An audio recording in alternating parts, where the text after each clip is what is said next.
Yeah, welcome to Big Boof Bets. It's the Get the Money podcast. I am Nate Stevenson. Still no Big Boof this week. Unfortunately, he has other obligations with not only his job, but he's still coaching his middle school football team. So yeah, he's hard at work with practice and film study and all that stuff. So he will be, I have gotten an update on that. He will be rejoining the podcast sometime in mid to late October, which I know everyone's looking forward to, myself included. But in the meantime, you can be rest assured that we will still be bringing those picks to you every week. Myself and our wonderful producer, Mr. Tony Guarino, is back with us this week as well. Definitely missed you, Tone. Hope you had a good vacation. Oh, it was awesome. Never going to complain about getting to play 72 holes of golf and finish out the weekend watching an entire Sunday of NFL football. It's good to hear, man. Good to hear. Like I said, definitely, you were certainly missed last week. Hey, I think I left it in perfectly capable hands. At least I was confident. Which, speaking of, let's see how much that confidence paid off. Well, how do them locks do, Nate? Yes, locks had an awesome start to the year last week. We went 6-3, which brings our season win percentage to 66.7%, comfortably in the black. And our wins last week were the Bills -2, Pittsburgh and Cincinnati under 44.5, Baltimore -6.5, Jets team total under 18.5, the Kansas City Chiefs -5.5, and the Jacksonville Minnesota Vikings 6-point teaser. Our losses were Philly -4.5, which I got to say really sucked because they were up double digits a good portion of that game, and Lions backdoored us, and Philly only won by 3. So that one definitely stung a little. Indy, Denver 6-point teaser. Got to say that one stung too. Indy missing a field goal in overtime to win by 3, which they should have made. And Denver, my God, Denver should have beat Seattle by at least 2 touchdowns. Fumbling the ball twice inside the one, and I believe 4 red zone trips with no points, and then they up losing by a point to Seattle. So that was a rough one. And then Baltimore, San Francisco, we lost that teaser as well. Baltimore obviously won comfortably, but San Francisco decided to blow a 10-point lead in the second half to the awful Chicago Bears in a monsoon. So a couple rough breaks. We could have easily went 9-0 last week, but 6-3, we'll take it. That is, we are up 3 units on the year. Like I said, 66.7% as far as the win percentage goes. So good start to the year. And for those following along with the parlays for the people, we were very, very close on multiple levels last week. If San Francisco and Denver just managed to have a normal game, and basically the outlier performances don't happen, if those two win, we're cashing some nice tickets last week. Definitely they got out of jail free, and I believe one level up as well. So that would have been a very, very nice start to the year as far as the parlays for the people. But that's how the parlays go, man. You got to hit them all. So hopefully we can hit our first one or multiple this week, and definitely looking forward to the end of the show to give you all those. But in the meantime, what do you say, Tone, we get started with this week's picks? I said, let's do it. I'm ready. I'm stretched. I'm ready. All right, sounds good. And the reason we are starting with Washington and Detroit is because we are recording this on a Thursday night, right after the KC and Los Angeles Charger game, which was a heck of a game that Kansas City won by 3 points. And if you guys were paying attention on social media, I did give not an official pick, but I did give a lean to the Chargers +4, which would have cashed if you bet that. So if you bet that, good on you. And if you didn't, it sucks to suck. All right, well, as Nate alluded to, we will start things off on Sunday with the Washington Commanders at the Detroit Lions. The Lions laying the 1.5 and the over-under at 48.5. So definitely do not like laying points with Detroit. I'm still kind of in disbelief that Detroit is laying points here. I know they're improved, but they have a very, very long injury report this week. Still not confirmed who is and who is not playing. They have several offensive linemen on the injury report. That is very, very important. And most importantly, I would say, is DeAndre Swift, the running back, who has been so dynamic this year. If he is not playing, I'm probably going to add Washington to the official picks this week. But at the moment, we're not gonna put them in one of the official picks, which we're no longer calling the locks because nothing is truly a lock. We're gonna be locking it in, but the locks will now be known as money picks because that gives us a little more flexibility. There are definitely things that we like a lot, and some of them are a little stronger than others, and we'll try to let you know. But our official picks are now going to be known as money picks. And so just kind of a little bit of a rebranding there for those of you wondering, like, why are the locks? Where are the locks? Well, they're just money picks now. Same thing, though. We're still going to be throwing them out there. Still going to be letting you know how we feel and what we're going to be making official and whatnot. So no money pick on either side here. But I do like Washington in a teaser. So we are going to be putting Washington buying 6 on that up to plus 7.5. And we're going to be teaming them up with the Steelers, buying them up to 8.5. So we're going to do a 6-point teaser with the Washington Commanders and the Pittsburgh Steelers. 7.5 for the Commanders and 8.5 for the Steelers. So that will be our first money pick of the week. Let's lock it in and get that money. Oh, yeah, get that money. All right, moving on, we have the New York Jets at the Cleveland Cleveland Browns. Browns laying 6.5, and your over-under at 39.5.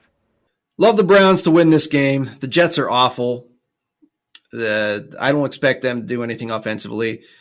No matter who they have at quarterback, whether it's Wilson or Flacco, they both suck. Flacco might actually be slightly better. Cleveland, even with Jacoby Brissett, has the better quarterback in this game, no matter who's playing quarterback for the Jets. And Cleveland is better all around. The only place I would maybe give the Jets a slight edge is at receiver. They do have some nice young skill at receiver, but they don't have anyone good throwing on the ball. And Cleveland does have a really good defense. So love Cleveland to win here. Also like the under of 39.5. Not enough to lock it in, but we do like Cleveland enough on the money line to add them in parlays. And I will also be making another teaser with Cleveland. And who are we gonna pair up Cleveland with? We're gonna pair up Cleveland with Cincinnati, which I also really like against the Cowboys, minus Dak Prescott, which is huge. So we're going to do another 6-point teaser. We're going to go Cleveland from 6.5 down to -0.5, and Cincinnati from 7 down to -1. And that is going to be our second money pick of the week. So we're going to lock it in and get that money. Oh, yeah, get that money. All right, moving on. We have the Tampa Bay Buccaneers at the New Orleans Saints. Saints are getting 3 here, and the over-under is 44.5. Absolutely love New Orleans in this spot. New Orleans is 7-0 their last regular season matchups against the Bucs, and Brady is 0-4 since joining Tampa Bay against New Orleans. And the Saints also have a +9 turnover differential in that span since Brady has taken over at the helm for the Buccaneers. For some reason, the Saints just know how to defend Tom Brady, and they've just had the Buccaneers number in the regular season for going on 4 years now, pretty much. So we get the Saints at home in their home opener against a Tampa Bay team that is dealing with a lot of injuries on the O-line. The receivers are banged up. Don't know if Godwin's going to play. Evans looks like he will, but he's dealing with a hammy. With the history that the Saints have had recently against the Buccaneers and the Tampa Bay injuries, I just think New Orleans getting 3 at home is a wonderful, wonderful spot. So we definitely love that. We're going to lock that in as a money pick. And bonus pick, we're not going to lock it in, but something else I really like is the under 44.5. As I've stated already, with the Tampa Bay injuries on offense and New Orleans' penchant to shutting Tampa Bay down, I think that under is definitely something that is very, very playable. So that will be, or derivative of, will be in some parlays. But our only money pick on this game is New Orleans +3. So we're going to lock it in and get that money. Oh, yeah, get that money. Okay, up next we have the Carolina Panthers at the New York Giants. Giants laying 2, and the over-under at 43.5. All right, so my lean here is Carolina getting the 2 points. I think they have a chance to win the game. Something to keep in mind here is that Daniel Jones, for some reason, just seems to play worse at home. And you have the Giants coming off an emotional win on the road. Even though it's their home opener, I still think there's a little bit of a potential for an emotional letdown spot here. Conversely, you have Carolina coming in, who got better as the game went on against the Browns, and Browns definitely have a better defense than the Giants. So I think Carolina has a decent shot to win the game here, but they're only getting 2. So what we're going to do, we are going to tease Carolina up past the 7. We're going to do Carolina +8, and we are going to combine that with the Minnesota Vikings doing the same thing, who are also getting +2 against the Eagles. As we know, the Vikings like to play a lot of close games, so we're going to tease Minnesota up past through the 7 as well, and we're going to do another 2-team teaser, Minnesota +8, Carolina +8, and that will be our final teaser, spoiler alert, for this week. And that we do have 3 teasers again, which are Washington +7.5, and the Steelers +8.5, Cleveland -0.5, and Cincy -1. And then the last 2-team 6-point teaser is the one I just gave you, Minnesota +8 and Carolina +8. So we're going to lock all those in and get that money. Oh, yeah, get all the teaser money. All right, let's go ahead on to the New England Patriots at the Pittsburgh Steelers. Your Steelers are getting 2.5 here, and the over-under is 40.5. Really tempted to take the points at the Steelers here, but we're under a field goal, so we're going to stay away from that. Obviously, they're already in a teaser, bringing them up to 8.5, which I've just mentioned to you. Mac Jones, supposedly pretty sick this week and dealing with a back injury. You take that with the lack of weapons that the Patriots have on offense, and the Steelers, even minus TJ Watt, still have a very, very solid defense. And add in the fact that the Steelers are just not an explosive team on offense right now with their porous offensive line. I think this is a recipe for an under. All that makes me really like under 40.5, but not quite enough to lock it in for you guys. So strong lean to the under in this game. And as we know, we already have the Steelers +8.5. So all we have official for this game is the teaser, and we're going to move on. Oh, yeah, remember the teaser. Okay, so to move on, we'll go to the Indianapolis Colts at the Jacksonville Jaguars. The Jaguars getting the 3.5, and the over-under at 44.5. Jacksonville is amazing stat here. Jacksonville is 6-0 in their last 6 games in Jacksonville against the Colts. So take that for what it's worth. I know teams change and personnel changes and all that stuff, but for some reason in Jacksonville, the last 6 times they've played, the Jaguars just seem to have the Colts number. Obviously, last year, the very memorable choke job by the Colts when they had to win to get into the playoffs. So that being the latest iteration of that. So Jacksonville getting 3.5 is definitely very appealing. But Indy's definitely the better team here. They brought Matt Ryan in to replace Carson Wentz. I do think that is a slight upgrade. Michael Pittman is turning into a potential superstar receiver. Obviously, you have Jonathan Taylor at running back. So they definitely have talent at all three levels.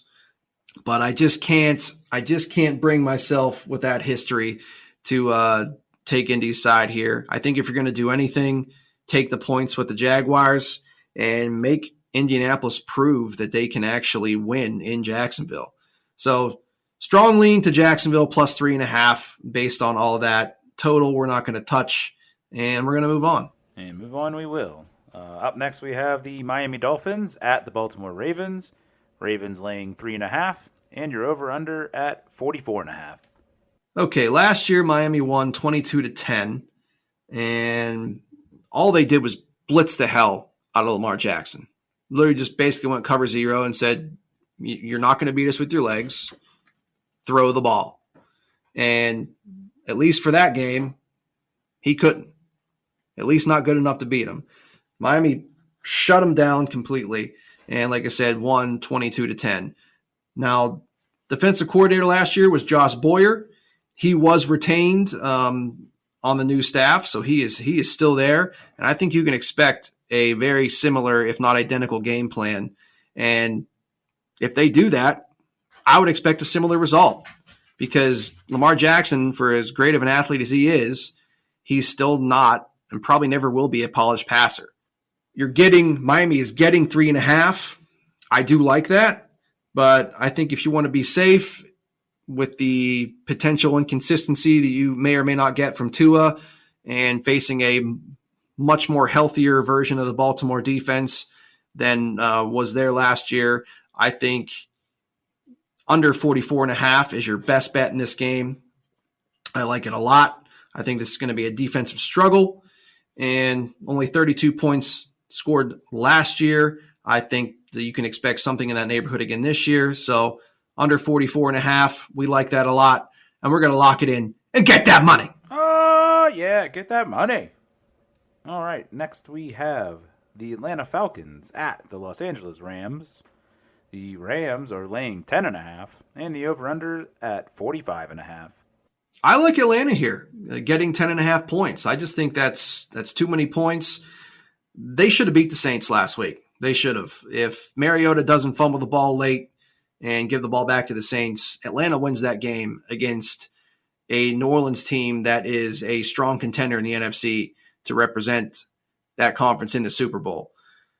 The Rams, conversely, didn't look good week one. I know it was against the Bills, and the Bills are just a machine right now. But still, the Rams didn't look good. You don't know how healthy Stafford is. You don't know how much production you're going to get from your receivers on offense with whether or not Jefferson's going to be back. Allen Robinson did nothing. And right now, it looks like the only one you can truly depend on at wideout is Cooper Kupp, which is not a bad person to depend on, but eventually you're going to need more than him. And if that's the case, the Falcons do have one of the best young cornerbacks in Terrell in the league. And if I'm them, I'm sticking him on Kupp, and I'm trying to make somebody else beat me. So considering how well the Falcons played against a very good defense last week in the Saints, and how the Rams looked in week one, even though they have a few extra days of rest, I'm still taking the points here with Atlanta, and we're going to lock it in and get that money. Oh, yeah, get that money. All right, moving on, we have the Seattle Seahawks at the San Francisco 49ers. Niners laying 8.5, and you're over-under at 41.5. I am tempted to take the points with Seattle here, but they just seemingly blew their wad in the first half and did nothing in the second half against Denver. So I don't know what to expect from them offensively against what still is a pretty good San Francisco defense. Conversely, even though it was a monsoon, Trey Lance pretty much disappeared the second half of that game. And so I don't know what to expect from him. If I had to do anything, I would lean San Francisco winning. And they probably will win, but I just don't have faith that Trey Lance is going to be able to cover over a touchdown for me right now. I just need to see more from this team. 41.5. Again, I mean, San Francisco could blow them out, or this could be a slugfest. So not enough to really like anything in this game. We're going to move on. All right, well, let's go take a look at the Cincinnati Bengals at the Dallas Cowboys. We have the Cowboys getting 7, and you're over-under at 40.5. I really like the Bengals in this game. Dallas missing Prescott is huge. Cooper Rush is going to be taking over quarterback. I know I believe it was last year, did have that start where they beat the Vikings, but this Cincy team is way better than that Vikings team last year. So love Cincy here, laying a touchdown. We're gonna put that not only in the teaser that I already mentioned, but we're also gonna lay it straight up. Cincy -7. We're gonna lock it in and get that money. Oh yeah, get that money.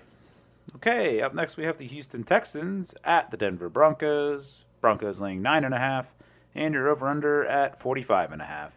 Denver should have beat Seattle by at least 2 touchdowns last week. I do not expect them to have the same putrid performance in the red zone as they did last week against Seattle. And Houston played a nice game in their home opener, but I think part of that as well was just the ineptitude in the first half of the Colts. So Denver laying 9.5 at home opener, going to be emotionally charged. Normally teams coming into Denver in that altitude, especially early in the season, presents enough of a challenge in and of itself sometimes. And on top of that, Houston is one of the worst teams in the league. So love Denver to cover -9.5. We're not going to touch the total. But again, we are going to lock Denver in -9.5. We like that a lot. We're going to lock it in and get that money. Oh yeah, get that money pick. Remember, we're calling it money pick. All right, next we have the Arizona Cardinals at the Las Vegas Raiders. Raiders laying 5.5, and you're over-under at 51.5. Right now, I do not think very highly of the Arizona Cardinals. I definitely like Las Vegas a lot more than them. I almost laid the 5.5. I almost did. But the David Carr just has to show me he can take care of the ball a little bit more. I didn't like some of the turnovers in week 1 against the Chargers. So just a strong lean to laying the points with Vegas, not an official pick. Total 51.5. If you want to buy it down a half a point and take over 50.5, I wouldn't hate that either. I do think there's going to be some points scored in this game. I do like Las Vegas to win this game, but again, just had a little bit of hesitancy laying the 5.5. So we're gonna pass it and move on. Oh yeah, pass up on that game.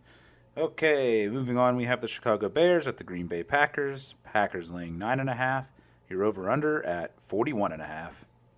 Green Bay has won the last 6 against Chicago, and the last 4 of those by double digits. No need to complicate this one. The Bears are still one of the worst teams in the league. Green Bay is not as bad as it looked in week 1, even though they don't have Devontae Adams anymore. Comfortably lay the 9.5 with Green Bay. Lock it in and get that money. Oh, yeah. Get that money. Okay, so that takes us to the Tennessee Titans at the Buffalo Bills. The Bills are laying 9.5, and you're over-under at 48.5. Love laying the 9.5 with Buffalo here. I just think they're an absolute machine. Everyone saw what they did to the Rams in week 1. And I know the Rams are a little bit of a wounded animal at the moment, but I expected Buffalo to go in there and take care of business, and they did in a very, very convincing fashion. Now they're going to play a Tennessee team that is not only not as good as the Rams, but the Titans are not as good as they were last year. They've lost skill. They've lost linemen. They have injuries. One of those notable ones is Harold Landry. So definitely keep an eye whether or not he's going to play or not. And even if he does, I would not expect him to be 100%. And that's very important, being when you're losing potentially your top pass rusher against the likes of Josh Allen, who just looks like he's playing otherworldly right now. I expect the Bills to jump out in front early in this game and take Henry out of the game. And if the Titans have to rely on Tannehill to beat you and can't rely on that run game, they're in deep trouble. They don't have A.J. Brown anymore. They don't have Julio Jones anymore. They have the likes of Rashawn Woods and Trayvon Burks. I'm sorry, I keep calling him Rashawn Woods. It's Robert Woods. Robert Woods and Treylon Burks, a rookie. They don't have enough bullets, and Buffalo is going to win this one comfortably.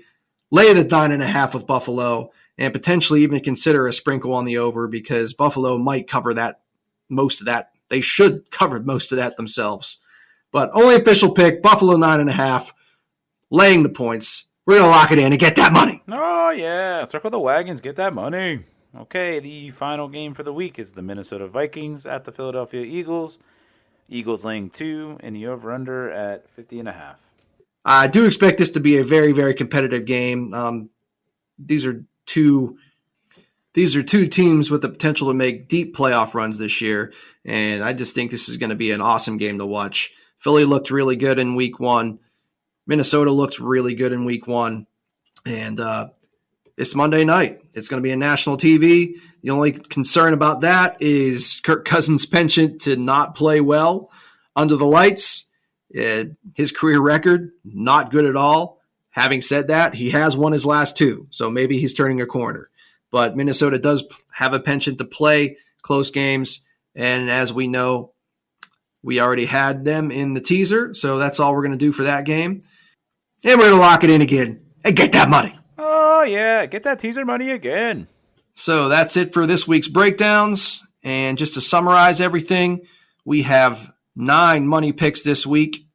3 of them are teasers, and they are Cleveland laying 0.5 point and Cincy -1, Minnesota +8 and Carolina +8, and Washington +7.5, and the Steelers +8.5. And then we also have New Orleans +3, Miami and Baltimore under 44.5, Atlanta +10.5, Cincy -7, Denver -9.5, Green Bay -9.5, and Buffalo -9.5. So definitely like a few actually 4 big favorites this week. Should be interesting. So hopefully we go 9-0 for you guys. And with that, we know what time it is. My favorite time of the week. It's some parlays for the people.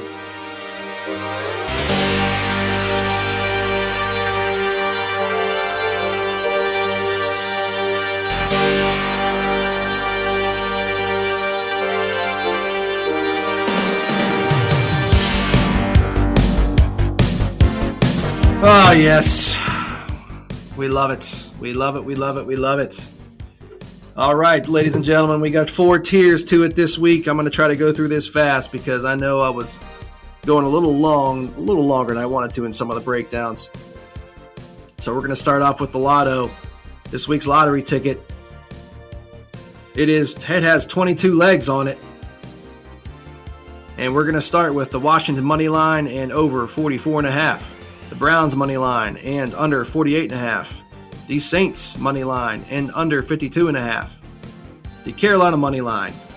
Pittsburgh money line and under 48.5.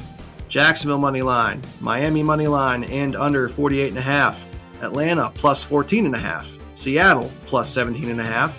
Cincy -6.5 and under 51.5. Denver -9.5. The Las Vegas Raiders money line and over 43.5. Green Bay -9.5, Buffalo -9.5, and the Minnesota money line. That is 22 legs for plus 5,924,135, which means a $10 bet will win you $592,413.56. That, ladies and gentlemen, is a lottery ticket. And if you want to feel super freaky, if you want to win a milli, it's going to cost you close to $17.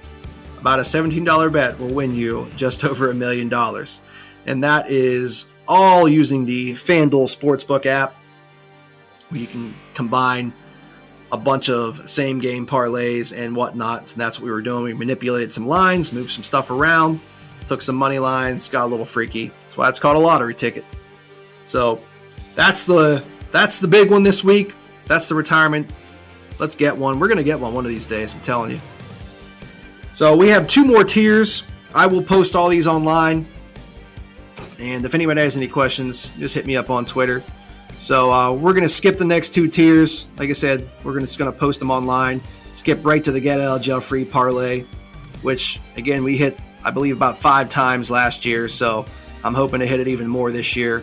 Definitely like the one we got this week, which consists of the Cleveland Browns money line, Tampa Bay New Orleans under 52.5, New England Pittsburgh under 48.5, Miami and Baltimore under 52.5, Cincy money line, Denver money line, Green Bay money line, Buffalo money line, and that gives us 8 legs for plus 581 on the odds. $100 bet will win you $581. We like that. That is not too shabby at all. So, like I said, everyone, I will post this on the Twitter. Please check it out. Thanks, everyone, for tuning in this week and every week. Hope we're helping you all get that money, get those units, build that bankroll. Until next week, I am Nate Stevenson for Big Boof Bets. And I'm Tony T-Bone Garino signing off as well. May all your units be plentiful and all your beats never be bad. And as always, get that money.